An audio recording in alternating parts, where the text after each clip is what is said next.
আসসালামু আলাইকুম প্রিয় দর্শকবৃন্দ, আমি মোহাম্মদ মারুফুল্লাহ আবারও আপনাদের মাঝে মঞ্জু টিভিতে হাজির হয়েছি। আমার পাশেই আছেন মঞ্জু টিভির কর্নার জনাব মঞ্জুর এলাহি ভাই। আজকে সর্বপ্রথম ওনাকে আমি প্রথম যে প্রশ্নটা করতে চাচ্ছি সেটা হচ্ছে, আপনি যে এই ইউটিউব বানানোর বিষয়ে চিন্তাভাবনা করলেন, এটা কী উপলক্ষে? আমার কোনো উপলক্ষ নাই। আমি চাই সবাইকে একটু আনন্দ দিতে, সবার মনটা হাসি খুশি রাখার জন্য ভিডিওটা করা। ঠিক আছে, ধন্যবাদ আপনাকে প্রথম প্রশ্নের উত্তর দেওয়ার জন্য। দ্বিতীয় যে প্রশ্ন, আপনি ইসলামকে ভালোবাসেন, আল্লাহকে ভালোবাসেন, তো বাংলাদেশে রাজনীতি নিয়ে আপনি কি বক্তব্য দেবেন?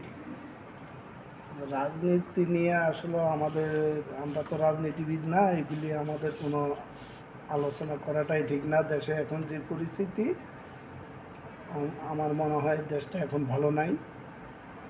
আমি দোয়া করি বাংলাদেশ সবাই সুখ শান্তিতে থাকুক, এটাই আশা করি। আমরা শুনছিলাম যে আপনার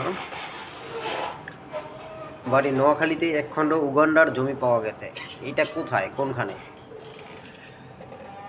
আসলে এটি একটা গুজব। নোয়াখালী একটা শান্তি প্রিয় একটা দেশ।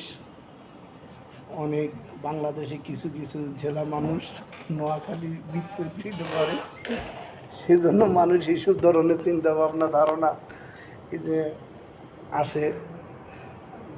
বাংলাদেশের মানুষ অনেক, নোয়াখালীর মানুষ অনেক সচ্ছল, কর্মঠর মানুষ, পরিশ্রমিক মানুষ।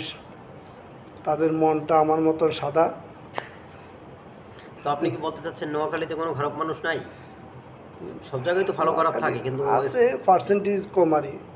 আচ্ছা, এবার যে কথাটা আমি বলতে চাচ্ছি, নোয়াখালীর মানুষ বাংলাদেশে অনেক ধনী কিন্তু শিক্ষাক্ষেত্রে অনেক পিছিয়ে। এই পিছিয়ে থাকাটা আসলে কে কি বলছে কারণে? পিছিয়ে?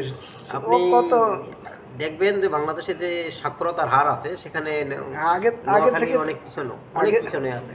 আগের থেকে তো অনেক আপডেট হয়েছে, কিন্তু এখানে তো যে ধরনের অর্থনৈতিক উন্নতি আছে আপনাদের, সেক্ষেত্রে শতভাগ হওয়া উচিত, যেটা এখনো 70%-এর কম। কেন হবে? ইনশাল্লাহ সবাই এখন শিক্ষার দিকে, সবাই এখন ইয়াং জেনারেশন যারা আছে তারা মনোযোগ দিয়ে পড়াশোনা করছে।